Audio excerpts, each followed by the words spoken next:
It seems like it's not my day, but that's okay, because it's nothing a good song won't fix. When life hands you lemons, you gotta make some lemonade.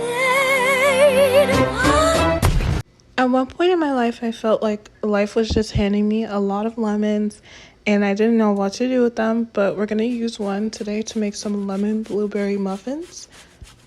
It just seemed like nothing was going my way. I had everything planned out, and then as soon as I had it planned out, nothing went my way.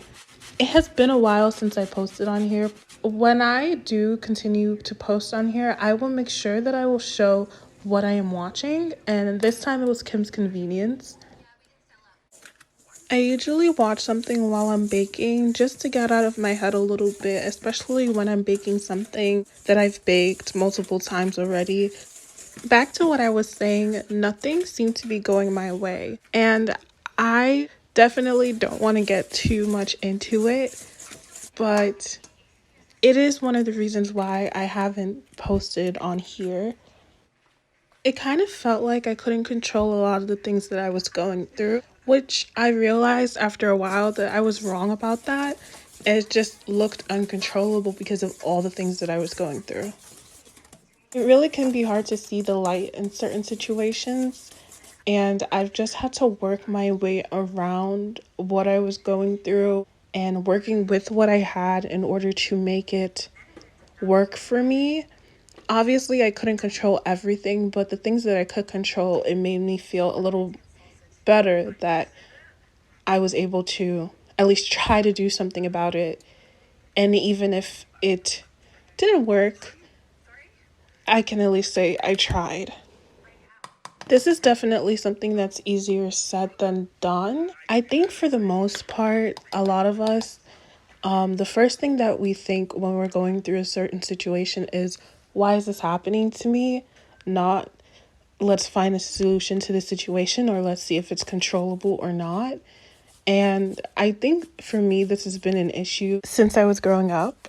I always gave up on stuff so easily just because I thought there was no way that the situation could be controlled. And I just felt like it was easier to just give up than to keep trying. I just felt there was no satisfaction in me giving up without even seeing what would have happened if I tried. It kind of forms, I'd like to say I have no regrets, but it forms regret. You know, like you never know what could have happened if you did this or did that. I think this is easier to do when it's one situation in a way, depending on the situation. But I think it's also harder when you have situations on situations piling up all at the same time. You have to try to find a solution and try to figure out the ones you can and can't control. And it's just hard to even manage all of it and think there is light in this situation. I want to say it's easier to get through some situations when you have support, meaning that you have people that you can talk to, people who can support you, people who can encourage you, or just people that you can lean on. But when you don't have that, you have to basically lean on yourself. And when you're not that confident and strong in yourself, obviously it's going to be hard to lean on yourself. And I found myself in that situation multiple times this year. I expressed in my last video having a hard time living in the moment just because I was always posting things on social media and making sure people saw what I was doing, and I didn't feel like I was living in the moment. My solution to this problem was to come off of social media. This wasn't the only reason I came off of social media. I just, sometimes you need like a little break, and I have been on a break for a while now from social media. I deleted all the apps that I had other than YouTube. Occasionally, I put back on Snapchat to text people happy birthday. In doing this, I realized how lonely I actually was. Well, life is life, and I was also going through stuff when I wasn't on social media because that's just life.